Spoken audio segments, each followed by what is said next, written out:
The Black Widow clutched her tarnished wedding ring with trembling fingers, desperately offering it to the sneering store owner for a crust of bread, when the towering rancher stepped forward and declared, "I don't need gold, I need you."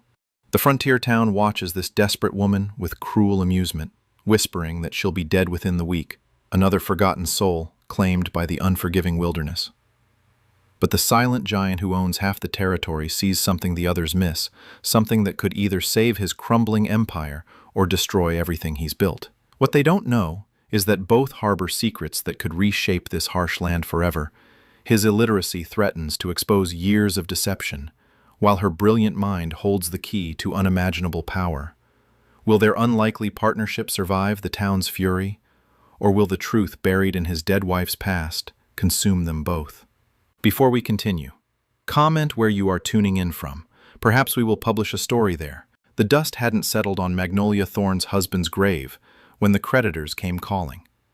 3 weeks later, she clutched her wedding ring like a lifeline as the stagecoach deposited her in Copper Ridge, Texas. The frontier town sprawled before her like a mirage, built of weathered wood and broken dreams. Her stomach cramped with hunger as she pushed through the doors of Webb's General Store. The bell chimed overhead, drawing every eye in the cramped space. Conversations died. A woman pulled her child closer. Cornelius Webb looked up from his ledger, his pale eyes narrowing. Behind him, shelves groaned under sacks of flour and dried beans. The smell of fresh bread made Magnolia's mouth water. She approached the counter on unsteady legs. Her fingers worked the ring loose from her thin finger. "I need food," she said. "This ring should cover it." Webb barely glanced at the simple gold band. "Don't take jewelry from your kind. Probably stolen anyway." The words hit like a physical blow. Magnolia's cheeks burned as snickers erupted from the other customers. A cowboy near the door shook his head in disgust. 2 ranch wives whispered behind gloved hands. "It belonged to my late husband," Magnolia said. "I can assure you it's legitimate." Webb's laugh was harsh. "Sure it was. Now get along before I call the sheriff." Magnolia backed toward the door, the ring clutched in her fist. Every face showed the same expression. Contempt mixed with cruel amusement. She was entertainment to them, a spectacle. Outside, the November wind cut through her thin dress. She had maybe 2 days before hunger claimed her completely. The thought should have terrified her, but exhaustion had worn away even fear. Reverend Samuel Hayes found her that evening behind his small church. The elderly man's kind eyes took in her condition without judgment. "Come inside, child. At least for tonight." He offered her a blanket and weak soup. She wanted to refuse, but pride was a luxury she couldn't afford. "The town isn't usually so harsh," he said softly. "Fear makes people cruel." Magnolia said nothing. She'd seen enough frontier towns to know better. From his office window across the street, banker Jeremiah Blackstone watched the church with calculating eyes. Change disrupted order. Order meant profit. This woman represented both change and disruption. At dawn, Clayton Whitmore rode into town on a horse that had seen better years. His clothes were clean but patched, his boots worn but polished. Everything about him spoke of a man holding on by his fingernails. He'd come to town for supplies and stayed to watch the drama unfold at Webb's store. Something about the woman's quick mental calculations caught his attention. While Webb sneered and the crowd mocked, Clay noticed how she'd instantly assessed prices and portions. Her mind worked like his did with cattle numbers and land measurements. That night, he lay awake in his empty ranch house, surrounded by papers he couldn't read. Contracts piled up on his desk. Letters went unanswered. His foreman had quit the month before, frustrated by Clay's evasiveness about written agreements. The woman in town was starving. He was drowning in ignorance. Maybe they could solve each other's problems. The next morning brought frost and desperation in equal measure. Magnolia returned to Webb's store with her ring. The same faces watched with the same cruel anticipation. "Please," she said, "just some bread." Webb's smile was predatory. "Told you yesterday. No jewelry from your kind. The crowd pressed closer, sensing blood in the water. A few laughed outright. Others shook their heads in false pity. That's when Clayton Whitmore stepped from the shadows near the pickle barrels. 6 feet of lean muscle and weathered determination. The crowd parted before him like wheat before wind. He studied Magnolia with eyes the color of winter sky. She lifted her chin, meeting his gaze despite her desperation. "I don't need gold," he said, his voice carrying across the suddenly silent store. "I need you." The words hung in the air like smoke from a gunshot. Webb's mouth fell open. The crowd erupted in whispers. Clay ignored them all. His attention remained fixed on Magnolia. "Room, board, and wages," he continued, "in exchange for managing my household and helping with ranch business." Magnolia's mind raced. This could be salvation, or something worse, but starvation was a certainty, and certainty was the one thing she couldn't afford. "What kind of help?" she asked. "The kind that requires a sharp mind and steady hands." Their eyes locked across the store. An understanding passed between them, wordless but complete. "I accept," she said. Clay nodded once. He moved to Webb's counter and placed coins on the scarred wood. "The lady needs supplies," he said. The doorway, his expensive suit marking him as surely as a brand marked cattle. "Interesting development, Whitmore," Blackstone said. "I hope you know what you're doing." Clay's jaw tightened. Always do. But as he helped load supplies into his wagon, doubt gnawed at him. He was gambling everything on a stranger's intelligence and his own desperate need. Magnolia climbed onto the wagon seat beside him, her few possessions clutched in a worn carpet bag. The town watched them leave with fascination and disgust. Neither Clay nor Magnolia looked back. The die was cast. Now they would discover whether they'd chosen salvation or ruin. The wagon wheels turned toward an uncertain future, carrying 2 souls bound by necessity and hope. Clay's ranch house stood like a monument to contradictions. Fine furniture sat beneath layers of dust. Books filled shelves but showed no signs of being opened. Papers scattered across every surface like fallen leaves. Magnolia followed Clay through rooms that whispered of abandonment. A woman's touch lingered in the careful placement of china and the faded curtains, but neglect had crept in, like rot. "Your wife had excellent taste," Magnolia observed. Clay's shoulders stiffened. "Eleanor passed 2 years ago." The pain in his voice was fresh as an open wound. Magnolia said nothing more. Clay showed her to a small but clean room off the kitchen. The bed was simple but sturdy. A wash basin sat on a wooden stand. Compared to sleeping behind churches, it felt like luxury. "Breakfast at dawn," he said. "We'll discuss your duties then." That night, Magnolia explored the house with careful steps. The parlor held a desk buried under correspondence. Official-looking documents bore impressive seals and important signatures, all of them untouched. In the kitchen, she found ledgers filled with numbers in a woman's careful handwriting. The entry stopped abruptly 2 years ago. Since then, only scattered notes in Clay's rough scrawl marked sporadic transactions. Dawn brought the smell of burnt coffee and charred bacon. Clay stood over the stove like a man fighting a losing war. "Let me," Magnolia said. She salvaged what she could and started fresh. Soon, proper breakfast filled their plates. Clay ate in silence, stealing glances at the pile of papers nearby. His jaw worked as if chewing something bitter. "Those documents look important," Magnolia said carefully. "Contracts mostly. Business matters. Would you like me to organize them?" Clay's fork stopped halfway to his mouth. "You can read?" The question held no mockery, only cautious hope. "My husband taught me.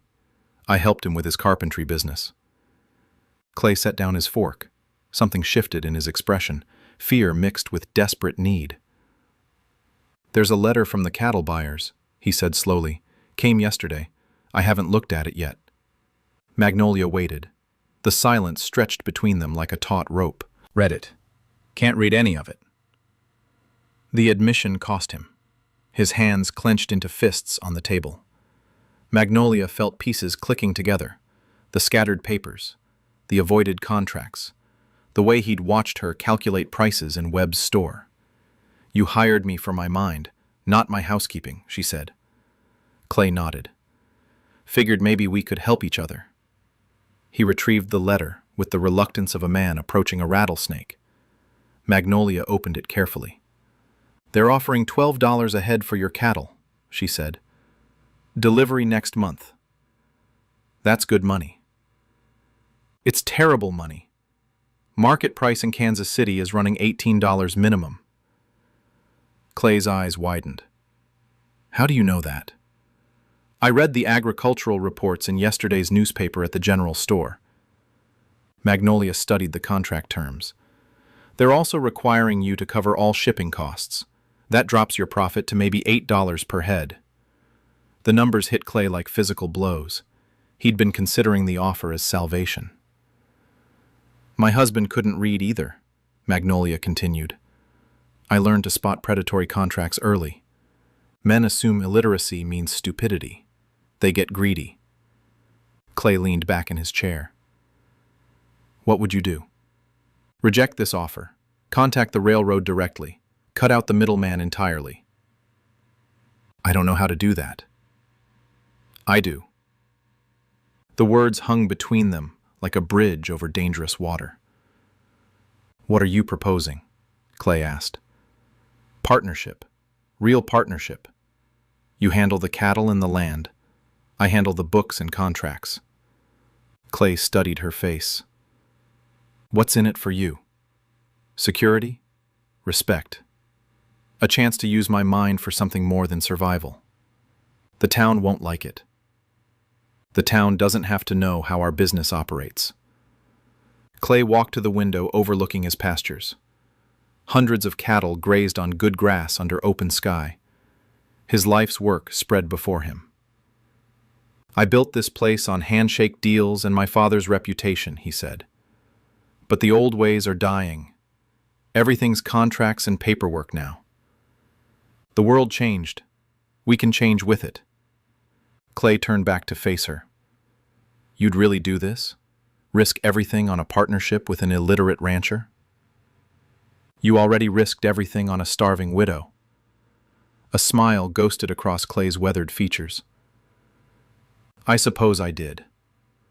They shook hands across the kitchen table. The gesture felt like signing a treaty. Over the following days, their partnership took shape. Magnolia organized 2 years of neglected correspondence. She found missed opportunities and dodged disasters. Clay's instincts for cattle and land were brilliant, but his inability to navigate paperwork had cost him thousands. "Your wife kept excellent records," Magnolia said, reviewing mind-processed numbers like his processed cattle movements. Patterns emerged where he saw only chaos. Within a week, she'd negotiated 3 new contracts, recovered overpayments from suppliers, and organized a direct cattle sale that would net double the previous offer. "How did you learn all this?" Clay asked. "Necessity. My husband was skilled with his hands but struggled with numbers. I became his calculating partner." "What happened to him?" Magnolia's pen stilled. "Consumption. He hid the debt from me until the end. After the funeral, I discovered we owed more than the business was worth." Clay nodded. Loss was a language they both spoke. That evening, they sat on the porch reviewing the day's progress. Numbers filled pages in Magnolia's neat handwriting. For the first time in years, Clay understood exactly where his business stood. "This could really work," he said. "It's already working." But neither mentioned the storm clouds gathering. Banker Blackstone had been asking questions around town. Gossip spread like wildfire about the unusual arrangement at the Whitmore Ranch. Change always came with a price. Soon they would discover just how much this particular change would cost them both. 3 weeks into their partnership, Clay's ranch hummed with efficiency. Magnolia had reorganized the feed schedules, optimized grazing rotations, and secured contracts that doubled their profit margins. The transformation was remarkable and impossible to hide. At the weekly cattle auction, Other ranchers noticed Clay's newfound confidence. He spoke with authority about market prices and shipping routes. Questions that once made him sweat now rolled off his tongue with practiced ease. "Whitmore's gotten mighty smart all of a sudden," muttered Jake Morrison, whose own ranch struggled with mounting debts. "Smart or getting help from that woman," replied Tom Bradley, spitting tobacco juice into the dust. The whispers followed Clay like shadows. In Webb's general store, conversations died when he entered. At the saloon, men studied their drinks when he passed. Banker Blackstone watched it all from his office window. Success bred enemies, especially when it came too fast and from unexpected sources. Back at the ranch, Magnolia sorted through Eleanor's personal effects, searching for important documents Clay might have missed. Most items were typical of a rancher's wife. Recipes, letters from distant relatives, pressed flowers from the garden. Then she found the hidden compartment in Eleanor's writing desk. Inside lay correspondence, unlike anything else in the house. Letters bearing postmarks from Boston, Philadelphia, and Washington. The paper was expensive, the handwriting educated. One envelope still bore Eleanor's maiden name, Eleanor Blackwood. Magnolia opened the most recent letter carefully. The date showed 3 months before Eleanor's death. "My dear Eleanor," it began, "your reports on Confederate sympathizers in your region have proven invaluable. The information about supply routes and financing has reached the highest levels of government." Magnolia's hands trembled. Eleanor had been a Union spy. She read further. Names, dates, transactions. Eleanor had documented a network of Confederate supporters long after the war's end.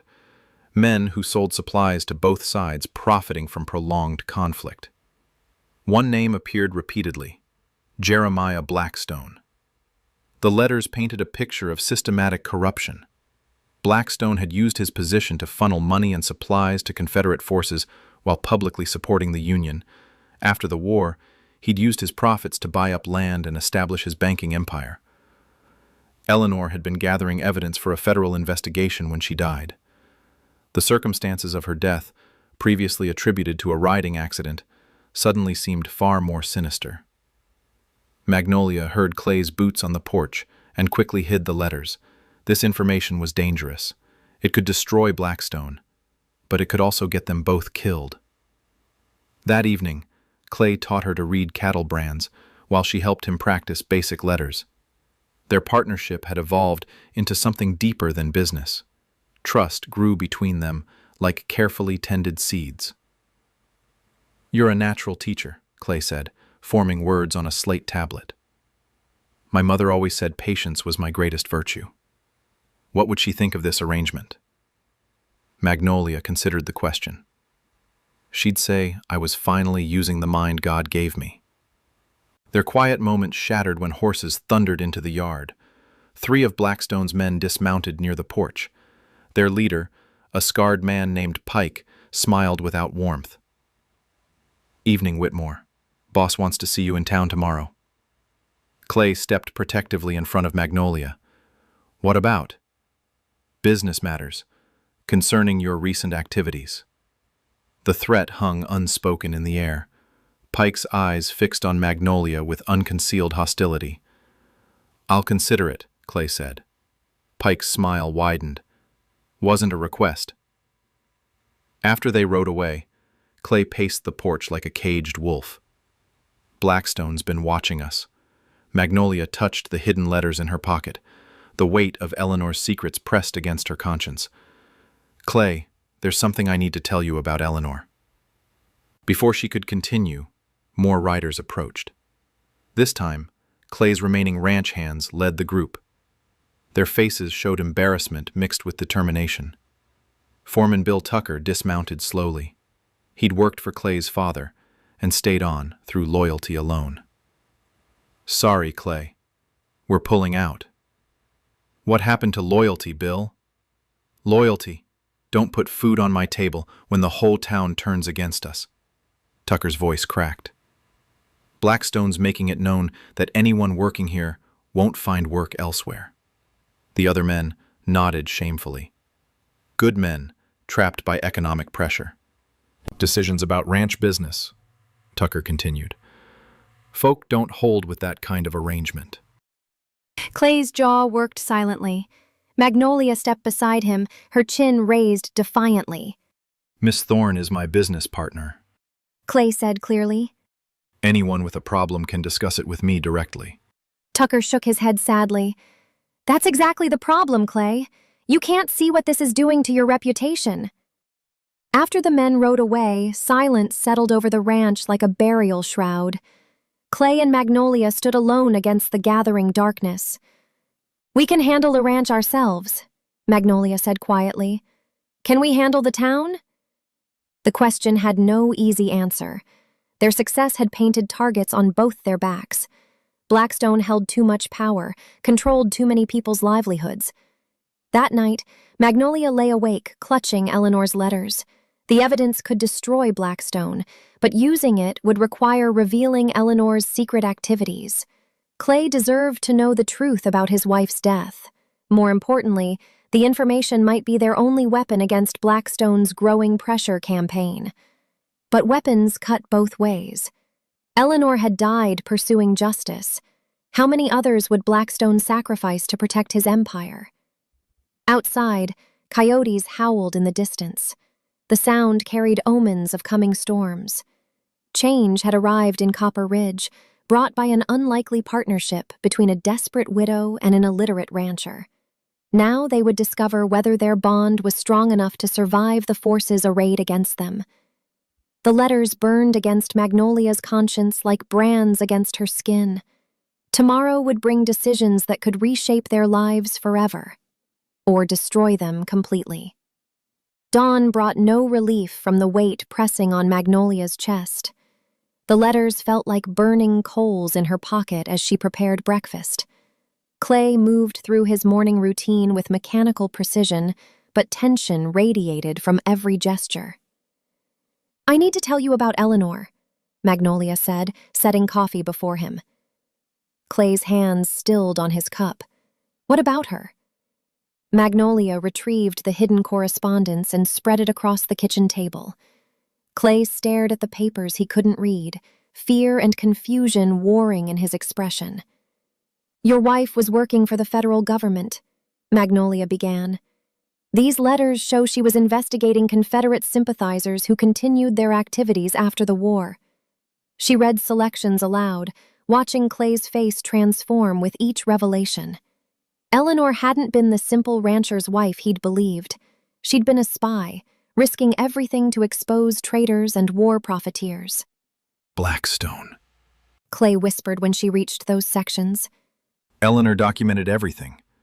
Financial records, supply routes, names of conspirators. She had enough evidence to destroy him. Clay pushed back from the table, overwhelmed. Eleanor never said anything. I thought she was just lonely, writing letters to family back east. She was protecting you. If Blackstone suspected you knew, he would have killed you both. The truth hit Clay like a physical blow. Her writing accident probably wasn't an accident at all.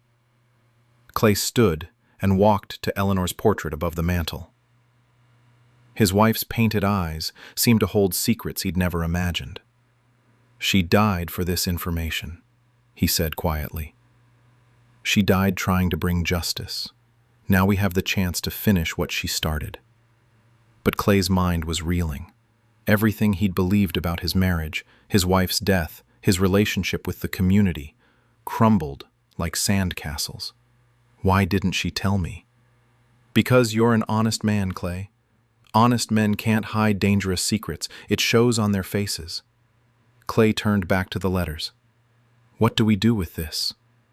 We use it to stop Blackstone before he destroys us both. Or we end up like Eleanor. The stark reality settled between them. They possessed power to topple Blackstone's empire, but wielding it could cost their lives. A knock at the door interrupted their discussion. Reverend Hayes stood on the porch, his kind face creased with worry. Might I come in? We need to talk. Clay led him to the parlor, away from the incriminating documents. The Reverend accepted coffee with shaking hands. There's going to be a town meeting tomorrow night, Hayes said. Blackstone's calling it. The topic is moral standards and proper social order. Meaning us, Magnolia said. Hayes nodded sadly. He's been working people up for weeks. Fear, gossip, economic pressure. Half the town owes him money. What's he planning? Clay asked. Public condemnation. Social exile. He wants to force you to send Miss Thorne away and sell your ranch to cover manufactured debts. Clay's hands clenched. I won't abandon her. I hoped you'd say that. Hayes leaned forward. But you should know what you're facing. Blackstone owns this town. He decides who prospers and who fails. After Hayes left, Clay and Magnolia sat in heavy silence. The town meeting would be their trial, with Blackstone as both judge and executioner. We could run, Clay said without conviction. Where? He has connections across 3 states, and running means Eleanor's murderer wins. Clay studied the letters again, though the words remained meaningless marks to him. If we use these, there's no going back. There's already no going back. That afternoon, they rode to the county seat, 20 miles east. The federal marshal's office occupied a modest building near the courthouse. Marshal Davis, a weathered man with intelligent eyes, listened to their story with growing interest. I remember reports about Confederate sympathizer networks, Davis said, grimly. We suspected something happened to her, but couldn't prove it. This evidence changes everything. What do we do? Clay asked. You go to that town meeting. Let Blackstone make his play. We'll be watching from the shadows. And if he tries to harm us? He won't. Too public. But he'll try to destroy you socially and economically first. The ride home passed in contemplative silence. Tomorrow would determine not just their fate, but Eleanor's legacy. Justice demanded courage, but courage demanded sacrifice. That evening, they prepared like soldiers before battle. Magnolia organized Eleanor's evidence into damning chronological order. Clay practiced, reading key passages until he could stumble through them if necessary. I'm scared, Magnolia admitted as darkness fell. So am I, but Eleanor faced worse odds alone. She had training, official support. She had conviction. That's what we have, too. They sat on the porch, watching stars emerge in the vast Texas sky. Tomorrow would bring revelation, confrontation, and consequences they couldn't foresee. Whatever happens, Clay said, I want you to know this partnership saved my life. Not just the business. Everything. Mine too. The admission hung between them like a prayer. 2 desperate souls had found purpose in each other's strengths. Now they would discover if that bond could withstand the storm coming with dawn. Inside the house, Eleanor's letters waited in neat stacks. Evidence of corruption, murder, and treason. Tools of justice that could either liberate or destroy them. The choice was made. Tomorrow, they would honor Eleanor's memory by finishing her mission. Or die trying. Sleep came fitfully, filled with dreams of courtrooms and gallows, of truth and consequences, of partnerships tested by fire. Morning would bring answers to questions they weren't sure they wanted to ask. But some fights chose you, whether you were ready or not. The town hall filled like a church on Judgment Day.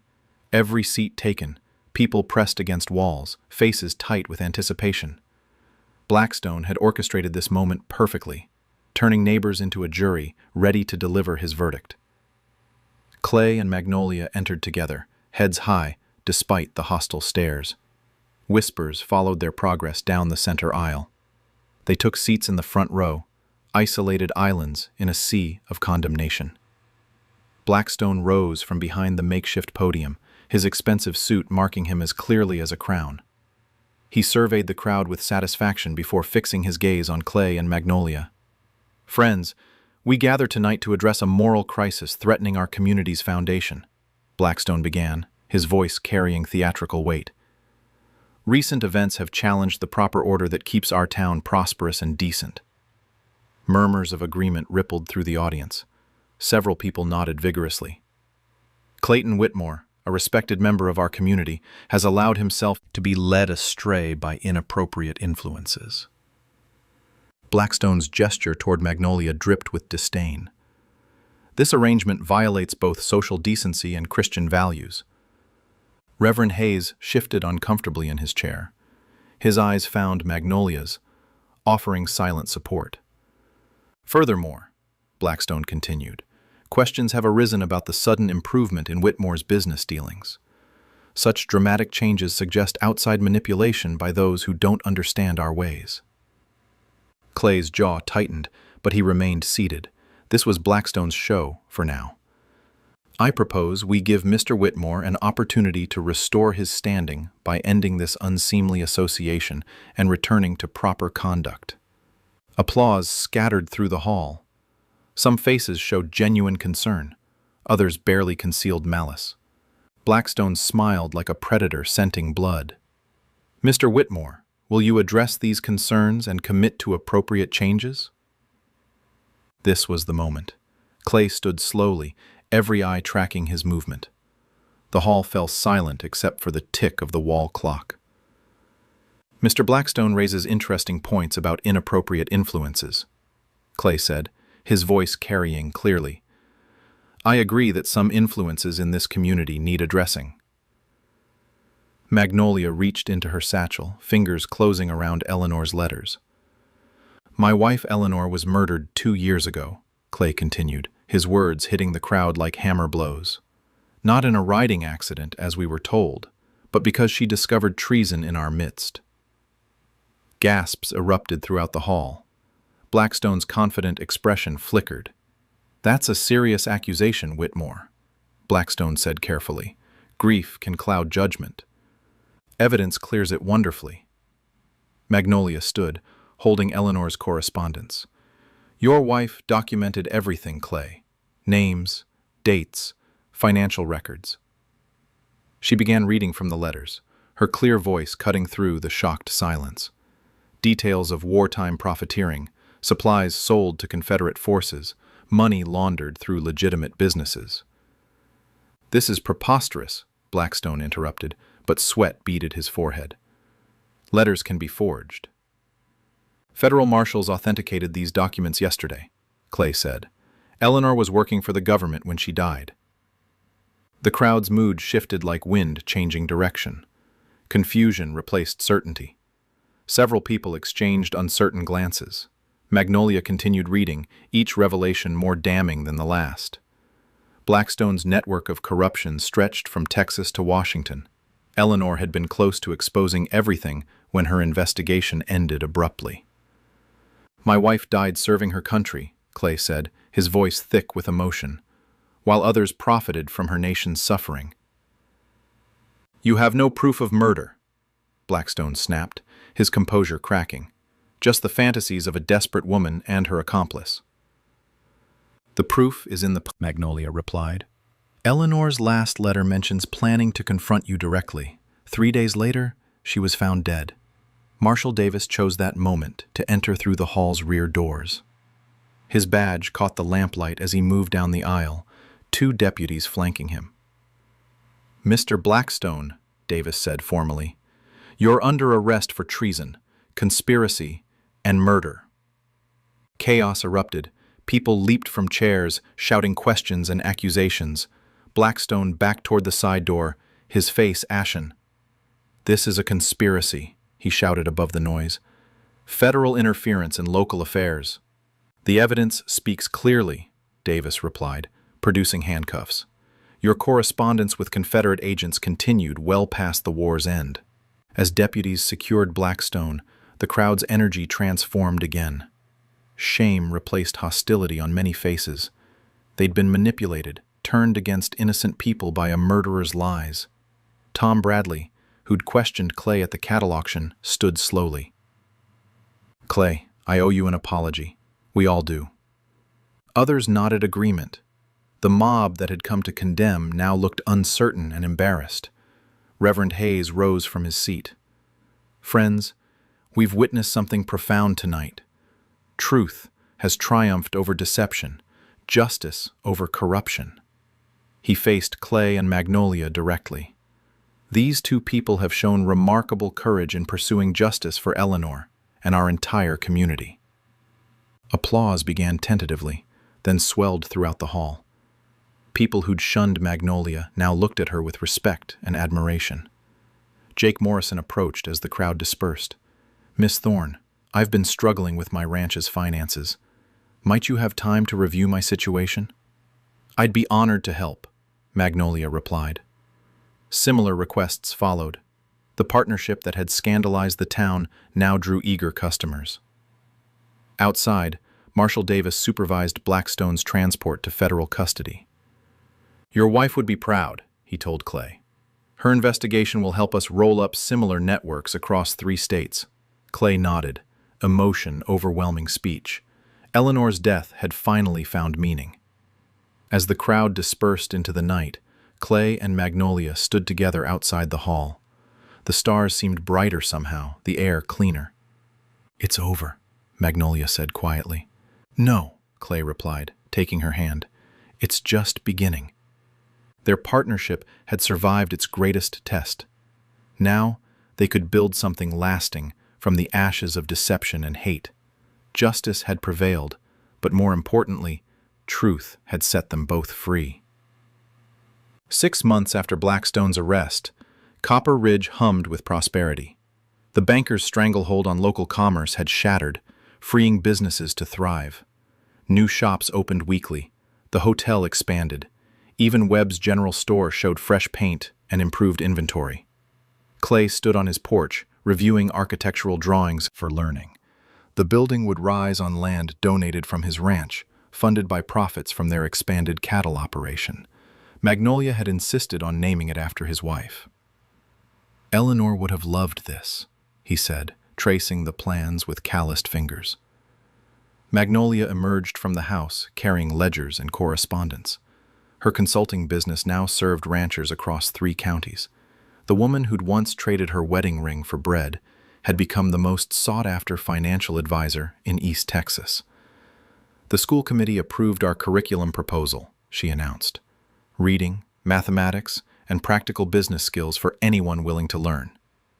Clay smiled. His own reading had progressed remarkably under Magnolia's patient instruction.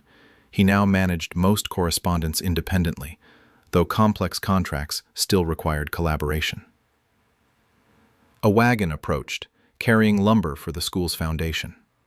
The driver, a young man named Samuel Webb, waved enthusiastically.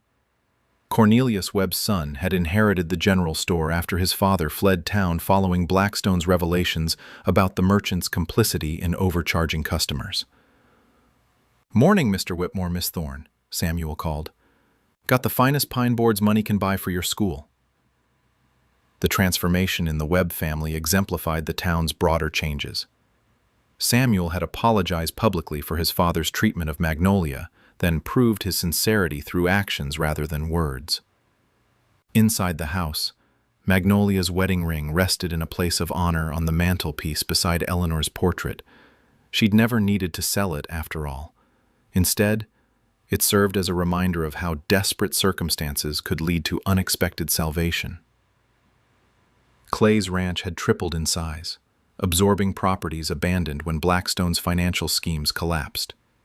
More importantly, their partnership had inspired other unlikely collaborations. Women throughout the county now participated openly in business decisions their husbands once handled alone. "The Morrison Ranch wants to discuss expanding their operation," Magnolia said, reviewing morning correspondence. "Jake thinks he can double his herd if we help optimize his grazing schedule." "What do you think?" "His land can support it if he follows our rotation system. The profit margins look excellent." Their business discussions flowed with practiced ease. What had begun as desperate necessity had evolved into genuine partnership, based on mutual respect and complementary skills. Reverend Hayes rode up as they finished reviewing contracts. The elderly minister had become their strongest supporter, preaching regularly about the value of judging people by their character rather than their circumstances. "The federal investigators finished their work," Hayes announced. Blackstone's network stretched to over 50 communities. Eleanor's evidence helped convict dozens of co-conspirators. Clay nodded solemnly. His wife's sacrifice had protected far more people than anyone realized. There's more, Hayes continued. The government is establishing a memorial fund for citizens who served the country in covert capacities during the war. Eleanor will be honored posthumously. The recognition meant everything to Clay. Eleanor's heroism would finally receive public acknowledgement instead of whispered suspicions. That afternoon, Magnolia conducted her weekly business class for local women. The group had grown from 3 nervous attendees to over 20 eager students. They gathered in the church basement, transforming the space into an impromptu schoolroom. Understanding profit margins protects you from predatory contracts, Magnolia explained, writing calculations on a borrowed slateboard. Knowledge is your best defense against those who would exploit your circumstances. Mary Morrison raised her hand. My husband wants to expand our chicken operation. How do I calculate whether it's profitable? Magnolia guided her through the analysis, showing how to factor costs, estimate returns, and assess risks. The other women watched intently, recognizing similar challenges in their own lives. After class, several women lingered with specific questions about their family businesses. Magnolia addressed each concern with patience and expertise, remembering her own desperation just months earlier. Evening brought Clay and Magnolia to the construction site where the school's foundation was taking shape. Workers had made remarkable progress. By autumn, children would fill classrooms designed to nurture minds regardless of background or circumstances. I've been thinking about expanding the curriculum, Magnolia said, watching the sunset paint the sky in brilliant colors. Maybe classes for adults too. Reading, writing, basic mathematics. Like what you're already doing with the women's group? Broader than that. Anyone who wants to learn. Clay considered the idea. Blackstone always said education made people dissatisfied with their station. He was right. Education makes people dissatisfied with injustice.